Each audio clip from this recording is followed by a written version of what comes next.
What's up, everybody? Welcome back to another episode of Hopsgeeknews, your home for comic books, movies, TV shows, and you know it, we typically feature a beer of the week. Now, first things first, I am Matt. With me, as always, is Lauren, and today's episode is 219, where we are going to dive into some more Star Wars, the history of the Sith. This week, we're going to talk all about the Sith, and man, I can't wait because a lot of really cool things. We're going to talk about the history and maybe some notable Sith acolytes, if you will, kind of get you ready for the show, The Acolyte, coming out in a couple weeks on June 4th with Disney Plus. It's going to give you a little background taking place in the High Republic. So that's where some of this comes from. But of course, Hopsgeeknews on every podcasting platform, on every social media platform. That is how you can find us each and every week, delivering the best that we can do. And then, of course, like, subscribe, share, all of that good stuff, because especially on YouTube or even on our Facebook page we have, or Twitter, because those are the three places that we like to go live each and every week with our Cantina Hour, which shout out to our Patreons, because without them, we wouldn't be able to do things like our Cantina Hour, or we're in the process of getting some stickers made, things of that nature.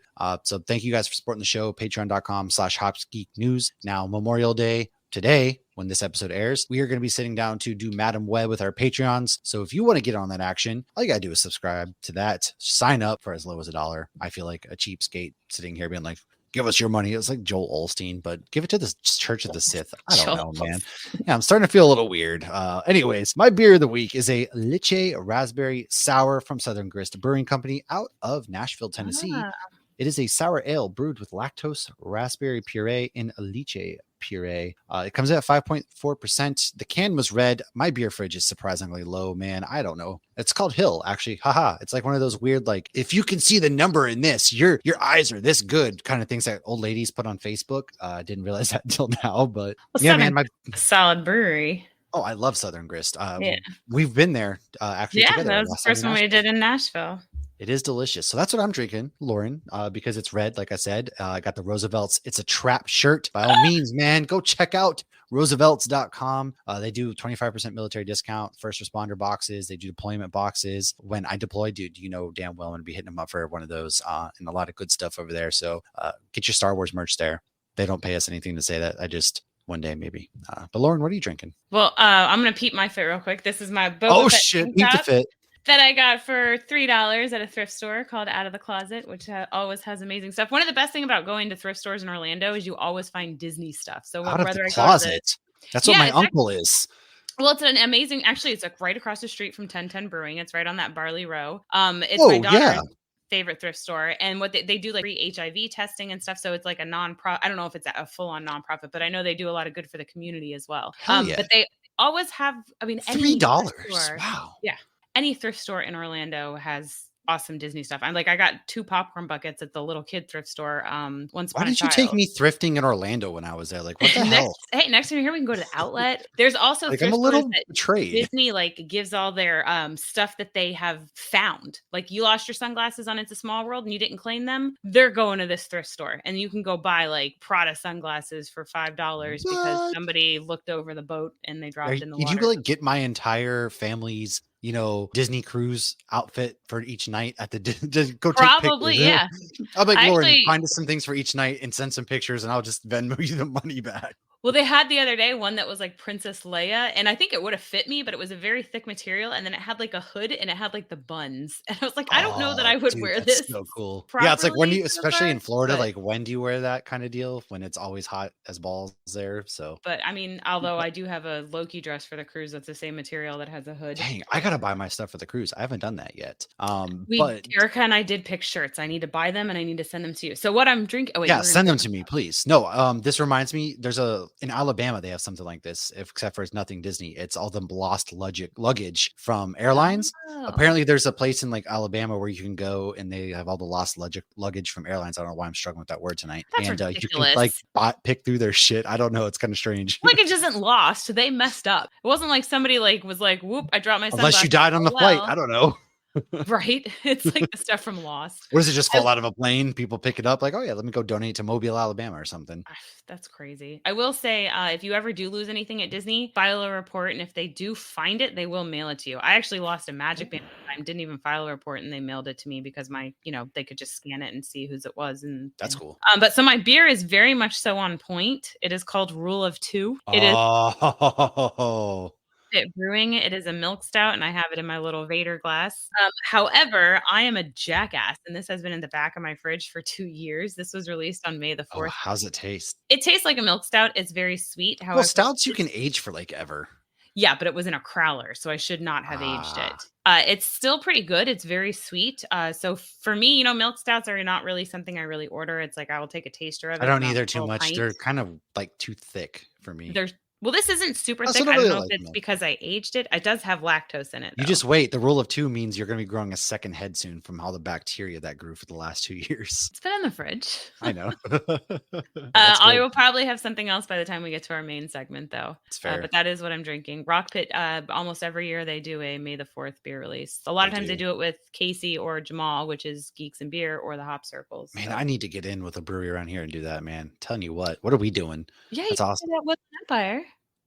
Yeah, man. I haven't, Boise was great because I got in with the breweries. They were awesome, made friends. Virginia's a bit different, a little harder. But probably man, it's not a small town. Yeah. Because you yell at people at trivia. That's true. Well, there is a Star Wars trivia next week at Smart Mouth, and I'm gonna go for Redemption. Smart Mouth has good beer. They do. I do want to take you there when you come. So when you're listening to this, Lauren's actually coming through Virginia this coming week. So you're gonna find our socials probably filled with a bunch of beer adventures, all that kind of good stuff. Because I'm gonna take her through Norfolk and Richmond, and just have a grand old time, man. But anyways, if you are new to the show, we like to talk about what we've been reading or watching, and talk about the news as well. So let's go into what we've been reading or watching. Lauren, why don't you kick us off? So my comic book review this week for Nerd Initiative was Union Jack the Ripper. So if Union Jack sounds familiar, he is a Howling Commando. However, this is a new person has taken the mantle, and they are fighting vampires. This is a lot of fun. And if you've seen Blood Hunt on any Marvel comics, there's a whole bunch of comics going on right now. So everyone all around the world is fighting vampires. The art, I feel like, I don't want to say was the best part of the story, because obviously the art and the story always complement each other. But the art, like, it started out and I'm like, okay, this looks like, basic comic book art, nothing special. And then all of a sudden the vampires showed up, and the vampires are very basic, but terrifying at the same time. Right. And it was super creepy. And then like the blood it's a parental advisory, but it's really good. If you like any of the supernatural stuff in the Marvel universe, definitely recommend checking out Blood Hunt and Union Jack the Ripper specifically. You want to talk your Nerd Initiative, and then I will discuss what I've been watching? Of course. So nerdinitiative.com this week, I dropped a few reviews. So 2 DC and 2 non-DC. So first and foremost, Batman First Night issue 3 wraps up the 3-issue story of Batman in 1938. This is a kind of an alternate take. There is no Alfred. Bruce Wayne is on his own, and it's a really good story. It has like the purple gloves, the classic suit, the really long pointed ears of Batman, fighting someone known as the Voice. He's trying to track him down. He's mutating. Turns out these prisoners in Blackgate who are being electrocuted within an inch of their life. Then he brings them back. They mutate in like these creatures. And so he's kind of battling that alongside Commissioner Gordon. It's actually there's a really like spoiler. He is involved with a woman in this storyline. She's a movie actress. And it's actually really cool because she walks in as he's standing there in half the suit and discovers he's Batman. And she's just like, shows empathy towards him, the person. And in this story, like he's very new starting out. Commissioner Gordon had given him a gun, and she kind of was like, Bruce, like, what are you doing with these guns? And he was like, Gordon said it was for my protection. And because of her compassion, empathy, she wakes up and all the guns are out of the house. But Bruce isn't stopping Batman by no means. He's still going to do his crusade. But that's kind of like his origin story into stopping guns. Dan Jurgens, Mike Spicer, Mike Perkins, all on the book. Really worthwhile. Cannot recommend enough. I also did Godzilla versus Justice League versus Kong, the final issue number 7. A lot going on. Yeah, I got a lot of finales this week, I guess. There's only 2 finales. There's not really a lot, but DC-wise, a couple finales. This was awesome, man. Batman is in a Mecha Batman suit fighting Mecha Godzilla. It was spoiled about a month ago from DC for some reason, but they also had King Kong got a Green Lantern ring, which is pretty freaking cool. Yeah, it was awesome. He gets a lantern ring. Godzilla and Superman have like this really cool entrance scene side by side. King Kong has one. Does he like imagine a giant banana or something? Well, what's his name? Why am I blanking right now? I feel like I should hand over my nerd card. It's Guy Gardner is dead. He dies, and his lantern ring actually comes off of him and goes to Kong. And so Kong wields the lantern power, which DC spoiled. Kong's getting a lantern ring, which kind of sucks because for Brian Buccellato, who has been really proud of this moment in this comic book, and essentially if they didn't do that, man, it would have been a really big moment in this comic because it still does so many like beautiful big one-shot panels of like Batman and the Squad fighting, and then Godzilla and Superman side by side coming into the fray. It's so damn good. Like the colors and the art, man, it is so damn good. And then aside from that, Image and Ghost Machine released Rook Exodus issue number 2. Man, this comic book is very well drawn. Again, like the creatures, the animals on planet Exodus. There's bears. Somebody's controlling bears now. Yeah, it's great. Like the way that we're kind of getting more story. Like the planet turns out maybe it is salvageable. Who knows? We get another character. Dire Wolf is introduced this week. So Jeff Johns, Jason Fabok, Rob Lay, Brad Anderson all work in this book. Really good. And then White Boat is Distillery Media, Scott Snyder and Francesco Francavilla. I can't pronounce last name. It's very hard. He's one of the best in the game too. It's Francavilla. God damn it. Anyways, yes, it's from Distillery. It's kind of like a mystery. So it's taking place where Lee, a tragic accident happens. He's from a family who loves to be on boats. Tragic accident happens. His brother dies. That you find out in the first 2 pages. So really, I guess it's not that much of a spoiler. And then somehow there's a mysterious man 30 years later says, hey, come to this boat with us. He goes to the boat and it turns into like this maze, this never ending maze, because there's more to the boat than meets the eye. It's kind of like a thriller. I guess there's going to be a lot going into this book, but Scott Snyder did it, man. He's excellent at weaving these mystery tales. Francesco is really good at there's like 3 different parts of this book. One's about the ocean and how well he draws the ocean, and then on the boat, and then on an island. So that's pretty much what I've been reading this week from Nerd Initiative.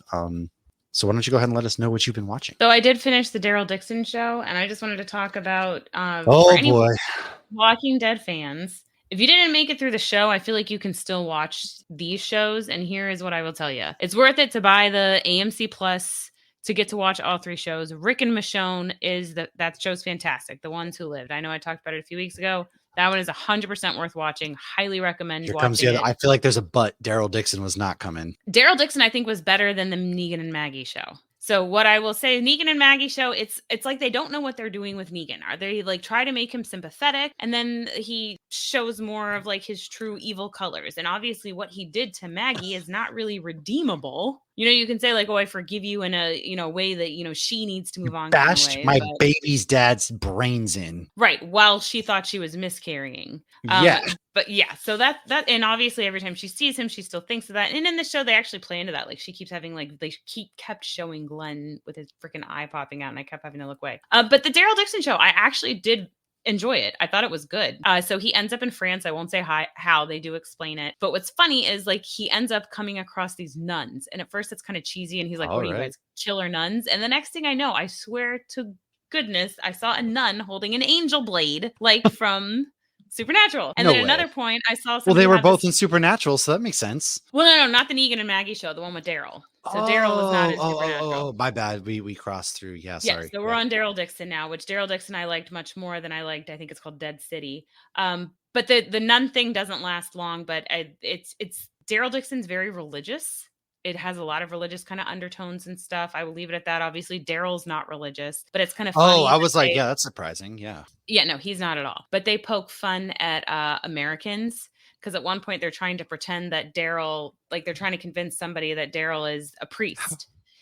But he's from America, and they're like, he's been here all these years and he still doesn't speak French. And they're like, Americans, like, what are you going to do? And they're like, yes, Americans. So they make fun of Americans a little bit there. And it is a good show. It's very, Daryl Dixon's being Daryl Dixon. There was an end credit scene that is very clear they're going to do another season, which I will watch the next season. The one thing I will say about this particularly, and a little bit of the Negan and Maggie show, one of the things that's kind of cool is because it takes place in Paris and New York City, you get to see a lot of these big things destroyed in the apocalypse. So that's kind of cool. This is Lauren coming back to the Daryl Dixon show. Oh, geez. Is anybody just listening? Jar Jar Binks poking his head around the corner. But no, I enjoyed the Daryl Dixon show. I thought it was good. And at first I was like, Daryl's the only person I'm really going to know in this. So, you always hate when they introduce new characters and you're like forced to have. How does he get to France? You gotta watch the show. I'm not going to watch the show. I'll tell you off camera, but I don't want to ruin it. Okay, for that's people fair. I'll get that. If you they don't even like our like, 3 listeners out there want to watch it, go watch it, please. I forgot what I was going to say now about Daryl. Daryl still has a personality of a cardboard box. A little bit, yeah, and he still needs a bath. Oh yeah, he still needs a haircut. I know he is still got that ugly mullet that he's been rocking for 30 years. Norman Reedus does, and Norman Reedus, like he's always had that.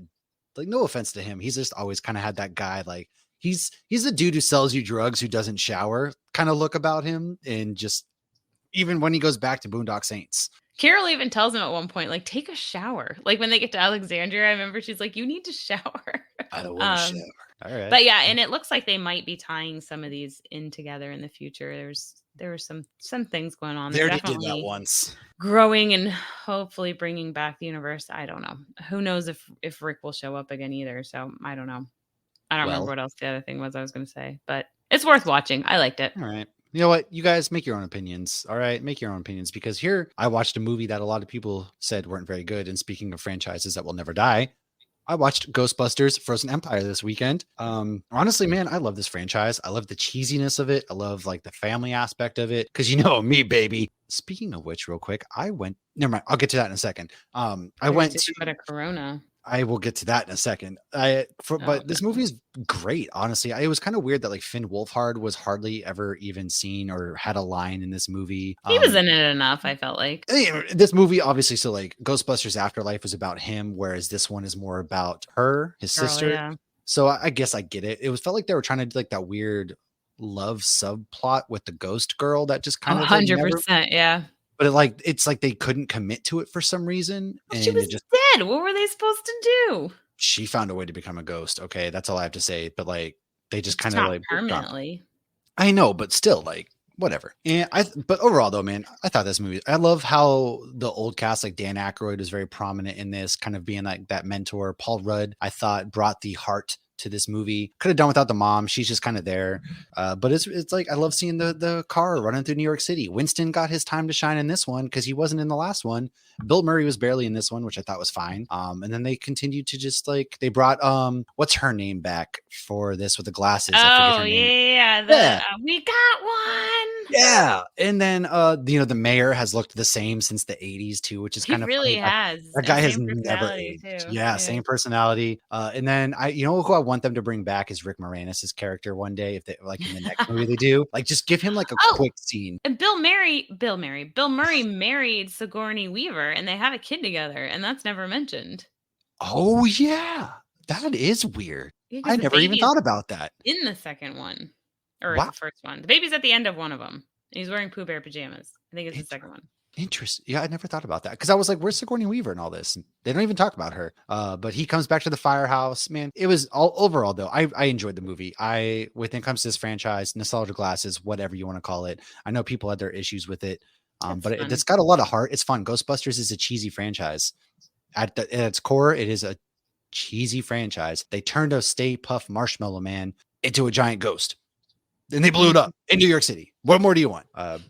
So I really enjoyed it. I did go do something though. I went to Winston-Salem this past weekend, where I went to a really cool brewery, South End Brewing in Greensboro, North Carolina. Great beer. And then I went to Incendiary Brewing in Winston-Salem, North Carolina, where they had Fast and Furious playing on the TV. So technically I watched Fast and Furious while I drank a couple beers because but not Coronas. No. I had a really good stout and a really good IPA from there. They also had this one called like the Jedi, but it's like a hoppy Pilsner. And you know me, I don't like Pilsners, so I didn't drink it. But their beer is wicked good. They have 3 locations, and one is in Raleigh, one's in Winston-Salem. I forget what the other one is. However, I went to go see Bill Burr. The first time. I've been dying to go see Bill Burr. One of my favorite comedians, probably my favorite comedian, because I'm not really big into the comedic scene, although I've always wanted to do stand-up comedy. And for some reason, like there was a bad storm that rolled through. It knocked the power out because somebody hit a light pole. So it took us an hour to go 7 minutes to get into this parking lot. And luckily the power was out, because the fact that the show started 45 minutes late. If it had started on time, we would have missed most of the show. But they served like good beers. I had a couple of like local beers, IPAs for $11, like tall boy cans for $11, which is sick. I was like, hell yeah. If I go to the Garden in Boston, dude, a freaking Boston lager is like $18. $22. Yeah. So I was like, hell and then yeah. They want you to tip these bad too. Boys. And our seats were right close to right by the stage. Surprising. Like Carrie got wicked good seats. Like it was so awesome. And Bill Burr was hilarious.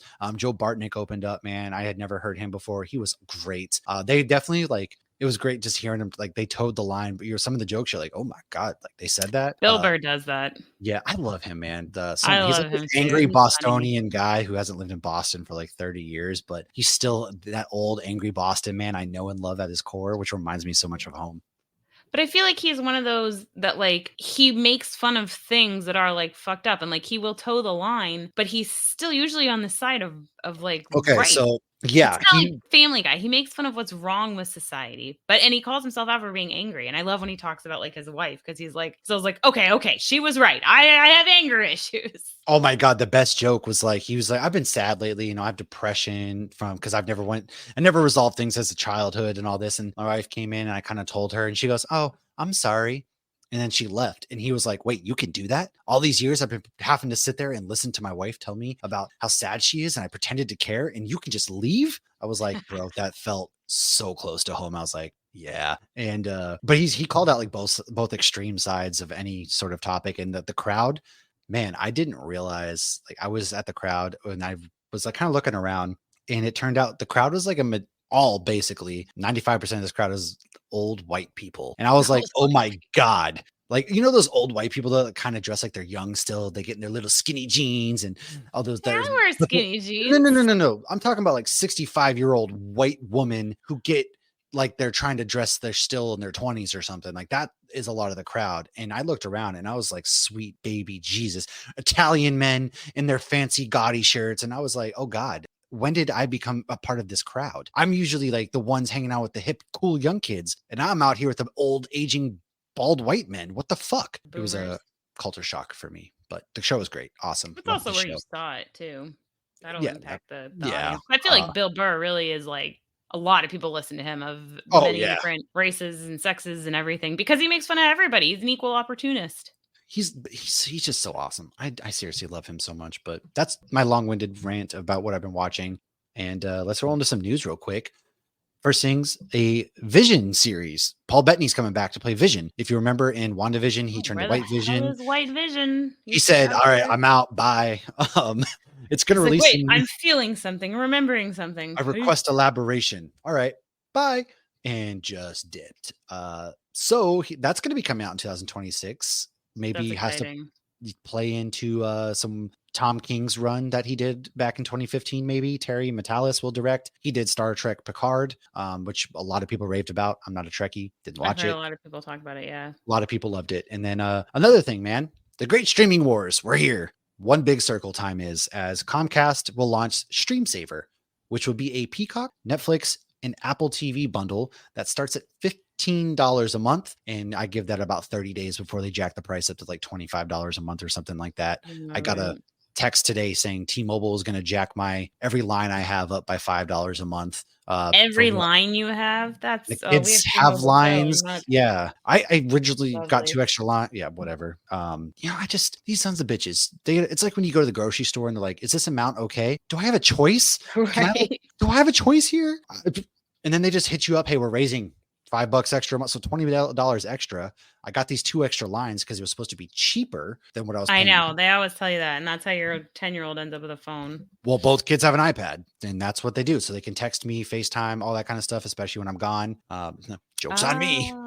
Yeah. Not like they don't ever. Yeah. Well, I mean, whatever. It'll be a lifesaver on the plane. So remind me of that in July. Now, speaking of something else nobody asked for, 2 more Pirates of the Caribbean movies are coming out. Apparently, Johnny Depp going to be in them? Yeah, no, he's not. So the first one is going to be a reboot by Jeff Nathanson. We're rebooting the franchise. And then there's going to be a spinoff featuring Margot Robbie, because Margot Robbie is the only working actress in Hollywood right now. So you got to get her while she's hot. She is very hot, but you got to get her right in anything and everything. So yeah, we don't We don't need her. We don't, or no, we're not that we don't need her. We don't need to reboot these franchise, whatever. I mean, I feel like I get confused. There's so many Pirates ones. They all blend together. Yeah. I just, anything past like the first one, I don't care about anyways. They'll still make money. So true. And very there true. This next one, I think, was confirmed not true by Megan, that Sadie Sink from Stranger Things will play Aloy in Horizon's Netflix series. I thought that was cool, but Megan rained on my parade. So I just, she was right, though. Acolyte series is premiering each week at 9 p.m. beginning June 4th on Disney Plus. Disney, my screener still haven't hit. Where you at, baby? But that's all the news that I have. What do you have? So Michael Leslie is set to write the X-Men film script, so we're actually starting to get that going. I like this piece of news on here. I've never seen a single episode of Walker, but Walker has been canceled at the CW. Sorry, Jerry.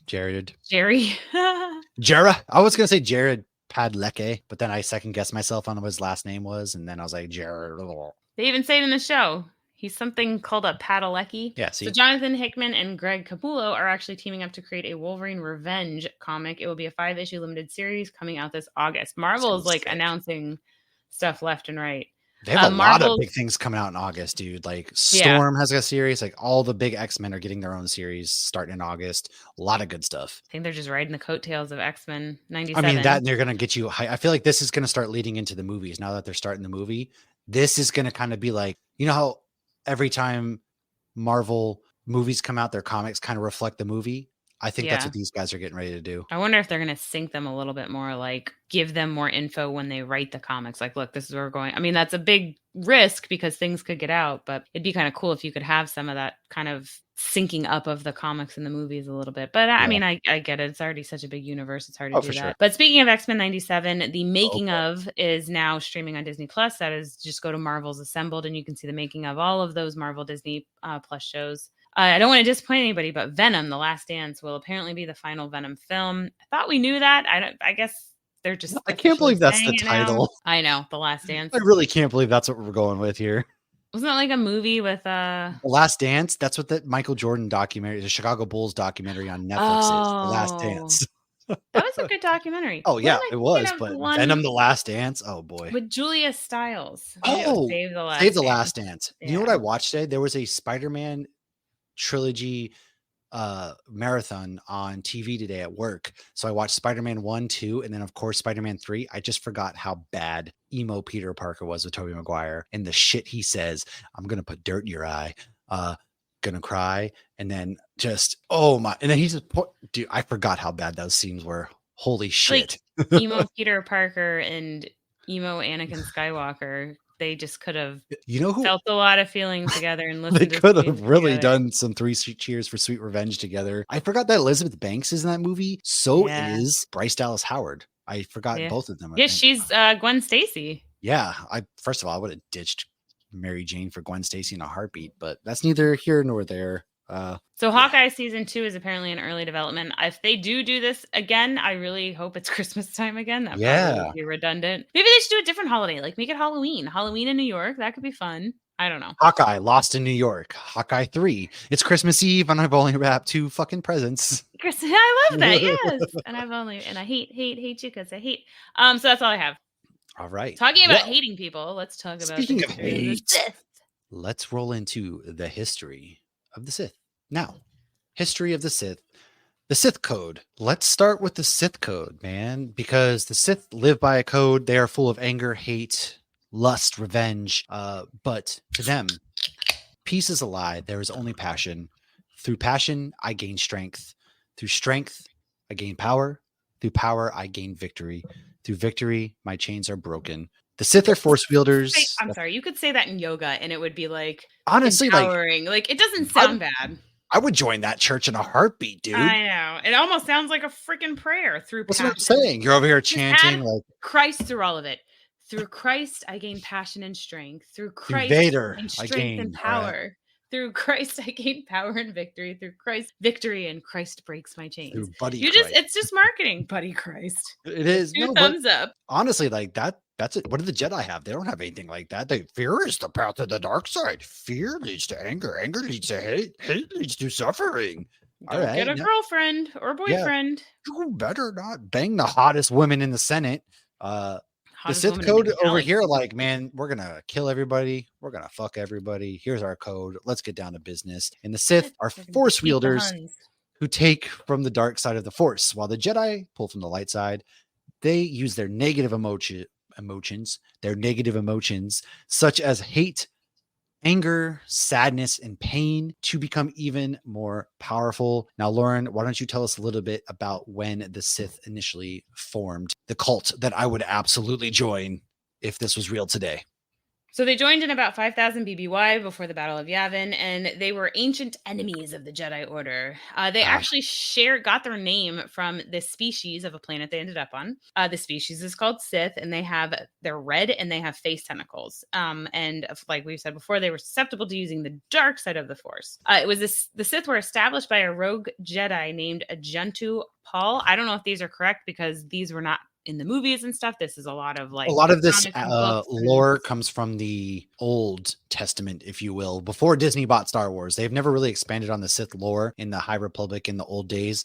In the new Disney era, this is all comes from Legends. So this is everything we had in Legends. I don't really know what's canon as far as this, but I don't even know that Disney does, and I feel like canon keeps changing. That's what I'm saying. Like, they've never really touched upon the old lore really too much. So to us, it's still canon to me. I'm taking this as gospel. And shout out to Wikipedia where a lot of this info comes. Okay, so Agentu Paul. So he was cast out and exiled into the unknown regions, and he eventually settled on the planet Corbin. Into the unknown. where those Sith species were. And he was a human Jedi, and he actually studied alchemy and discovered how to create and shape life. However, the Jedi High Council was like, those discoveries are an abomination, and we're going to erase all of that. Which, I mean, but you're seeing them do that kind of stuff now. So, they're playing God. Paul and his followers declared war on the Jedi Order, and this is what began the century-long conflict known as the 100-Year Darkness. Eventually, Paul and the Sith were defeated, and the Empire lived on because all of those adhered to this new... However, the Sith did live on because a lot of his followers still embraced the dark side, and the Jedi were unaware that they did settle on Corbin, and they were just planning their next... big strike. Corbin eventually came the planet Moraband. Once they got more Sith, right? There was more of them. More than two? Oh, I see what you did there. Okay. Sorry, I'm not a dad. I'm a mom. So it took me a second. You suck at stand-up. Go home. The dad jokes sometimes take them. So the Sith refer to themselves as the dark side because they stay secret and in the dark. Although the Sith were driven off of Coruscant by 5000 BBY, which we're just talking about, the conflict ensued between them, and it culminated in the Old Republic's collapse. Undermined by constant fighting and ruined by the last war against the Jedi, the Sith were rendered all but extinct, with the exception of Darth Bane. I love Darth Bane, dude. He's kind of a badass. He actually is the reason why the Rule of Two was created. So Darth Bane created the Rule of Two, where there is one master and one apprentice. His apprentice was Darth Zana. While the Rule of Two seems, kind of stupid, right? Why wouldn't you have a whole army of Sith? The goal is actually to strengthen the Sith over time. The thought was that if there were more apprentices, the strongest would be held back by the weaker ones. The weaker apprentices could also band together to defeat a powerful master, allowing for a weaker successor to follow. Because if you look at it this way, those in power want to stay in power. So this is kind of their way of maintaining that power, because you have too many, weaker Sith that can band up against the one guy with all the power. Come on, even though whatever doesn't really make sense to me still, but all over travels. It is what it is. It's like trickle down economics. In theory, sure, it sounds great. Capitalism works. In reality, does it work? It doesn't work that way. That's not how the Force works. Now, under the Rule of Two, the apprentice would challenge their master for the title of Dark Lord. If they succeeded, that then would mean that they had the new Dark Lord, and they would be even stronger than their predecessor. Now, Darth Bane actually got his name because his mother died in childbirth. His father told him he was the bane of his existence. Terrible. Trust me, Bane. I've heard that before myself, man. I feel you. He takes on the name Bane when he arrives at the Sith Academy on Korriban. Korriban was the ancient city of the Sith. However, it was abandoned after many wars left it infertile. We already just kind of done that. However, fun fact, Mark Hamill actually voices him in the Clone Wars episode Sacrifice. So Darth Bane is technically canon because the Rule of Two, right? That's canon. We know that much is canon to the new Star Wars timelines, but we don't know much more else than that. So what else did Darth Bane get into? So Darth Bane survived the Ancient Order's destruction and passed his knowledge on to a single apprentice, who is Darth Zana, which we mentioned, before he was entombed on Korriban.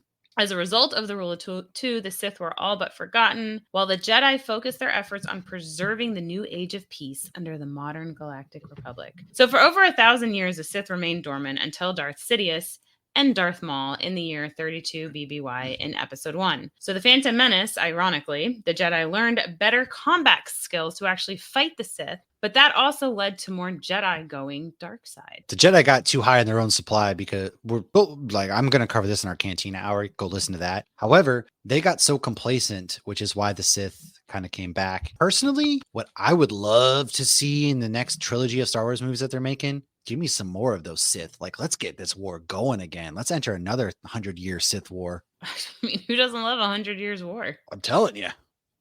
So Darth Sidious did have a master. Matt, have you ever heard the tragedy of Darth Plagueis the Wise?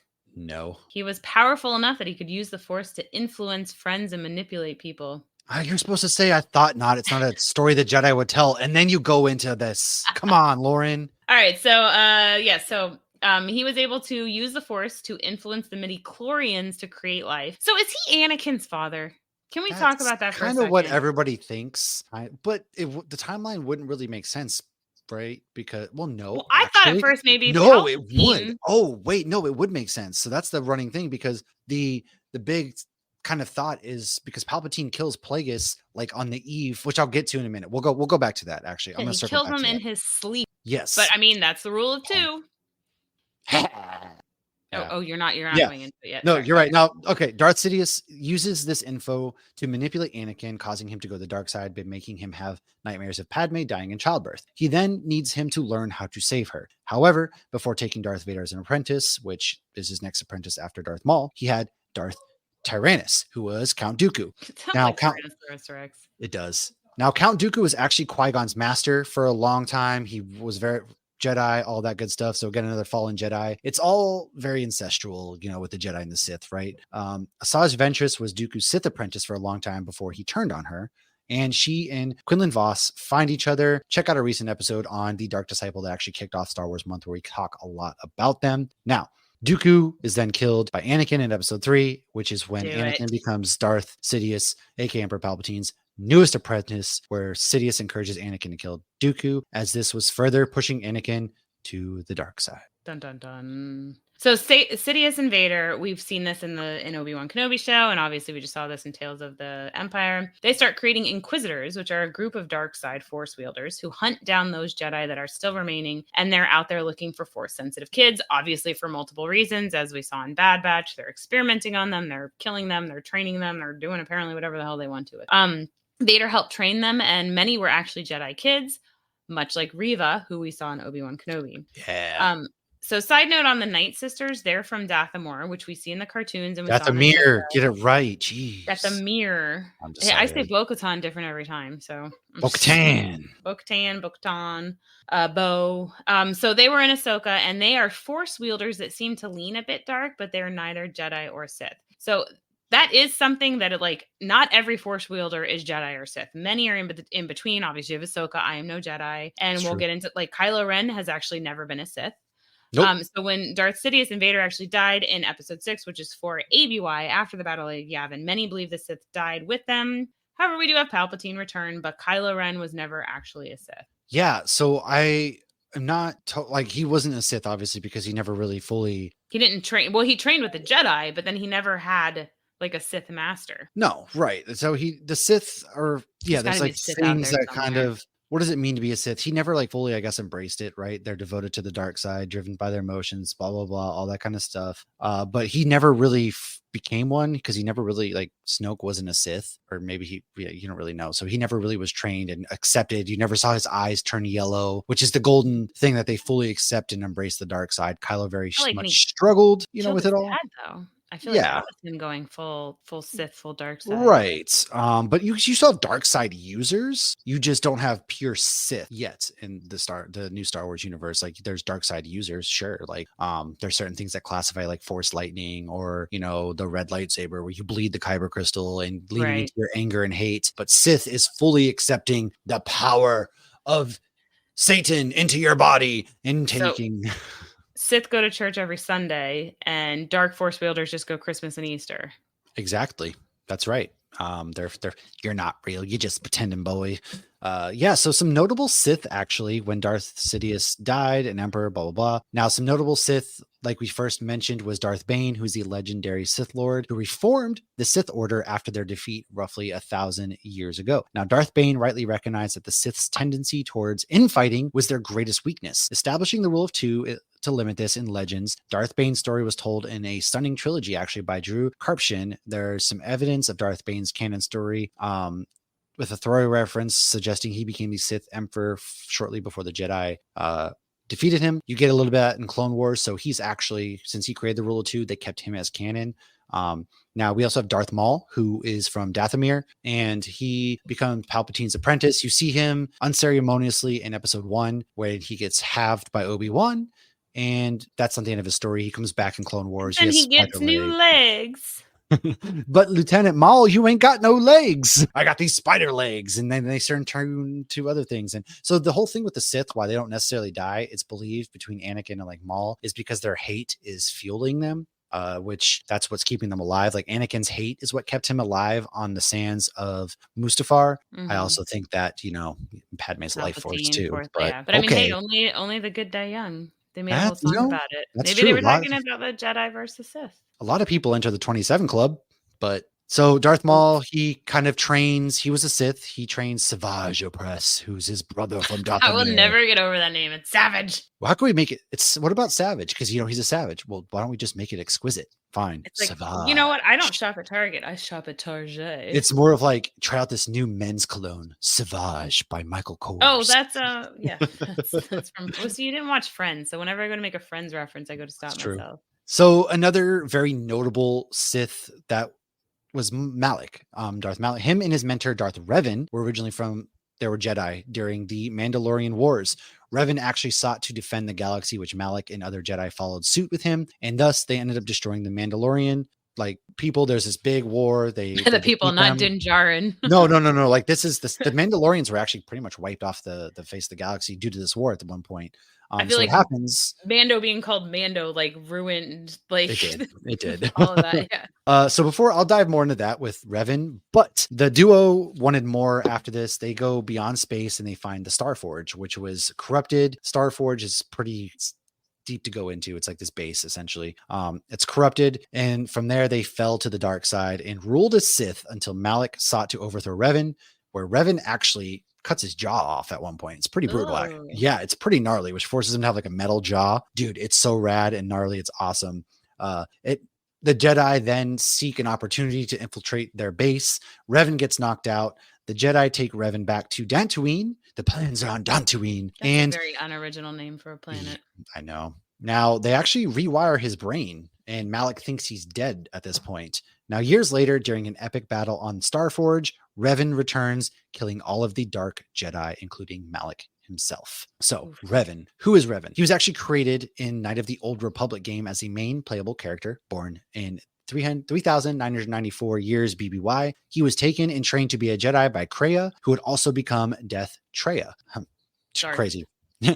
Rapping over here, with rhymes. We're doing poetry, slam poetry tonight about the Jedi. Revan becomes the Jedi's most promising student and eventually wishes to leave the Jedi. However, Jedis ever wanted to leave. It's so much fun there. Why don't you guys want to stay? It's just totally like just this big religious cult where you can't have any fun. It's like the Amish. So Cassius Fett wants to expand Mandalore and conquer Outer Rim planets. And from there, Cassius Fett and the whole Mandalorian crew basically commit genocide, right? They commit genocide, all that stuff. Revan calls for Jedi intervention, and his calls were left on deaf ears, not dead ears.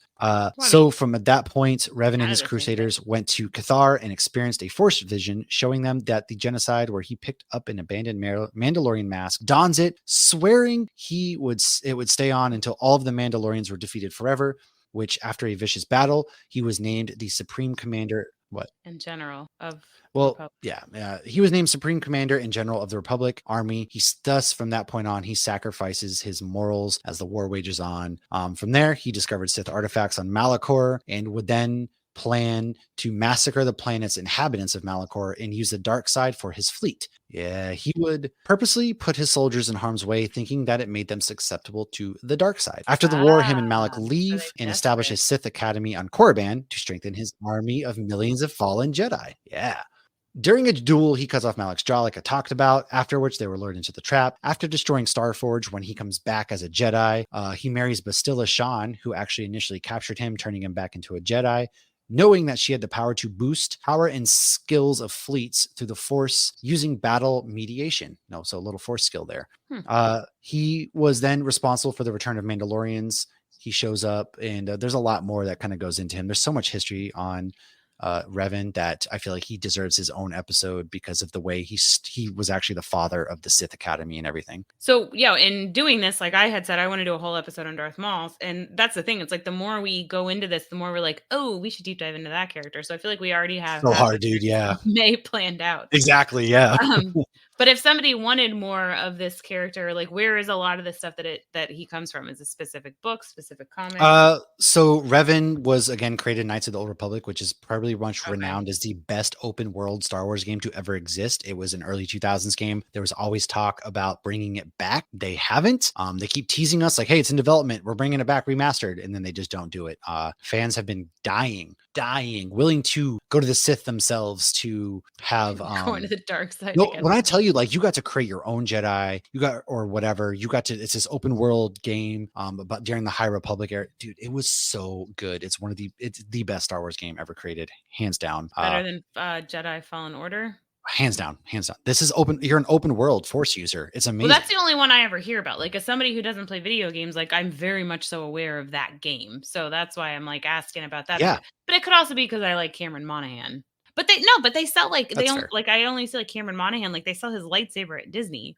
So obviously again, Disney created the game, like Disney owns it, right? So they have rights and all. Okay. Like, that's why, like, that's the character versus Revan, who they haven't confirmed if Revan is canon. Right? Gotcha. Like Darth Bane is, because he created the rule of two, so they kind of had to, but they haven't really acknowledged like a lot of Revan comes from the Legends universe. So you can't really, I don't know, like maybe now that Acolyte's here, I think we're gonna get answers because now they're diving into the High Republic era, which the High Republic era really leans into a lot of these Sith Jedi wars. So I think we're going to start getting some answers. I'm pretty sure we're going to start getting some answers now. It's so interesting that, like, you know, we had the sequel trilogy, and then since then they've just keep going further and further back. They're like, oh, we're going to do the Mandalorian, which comes before that. Okay, now we're going to do Bad Batch, which comes even before that. Now they're like going way before even the prequels. Dude, like the High Republic era, like but the High Republic era, that money prints itself. If you just lean into a Jedi and Sith all-out war, come on. I feel like a shit ton of comics are out there for the High Republic. Oh, there's a big whole High Republic line going down right now, absolutely, in comic books by Dark Horse. Yeah. It's interesting. It's still Dark Horse, but yeah. So that's what we're going to be. I'm not sure exactly how we're going to do next week yet, but we are going to be dabbling in the High Republic to get ready for the Acolyte, and then that will be the wrap up for our Star Wars month. If you enjoyed this episode and you want more of our prequels, then yeah, catch our Cantina from last week if you didn't catch it live. And then after we finish up Star Wars, we are getting it close to The Boys, which I'm very excited for. We're going to start The Boys. A lot of good. June is stacked with TV. So be on the lookout there. And The Lion King. Our Cantina 30-year anniversary. Right. I can't get over that. I cannot get over that.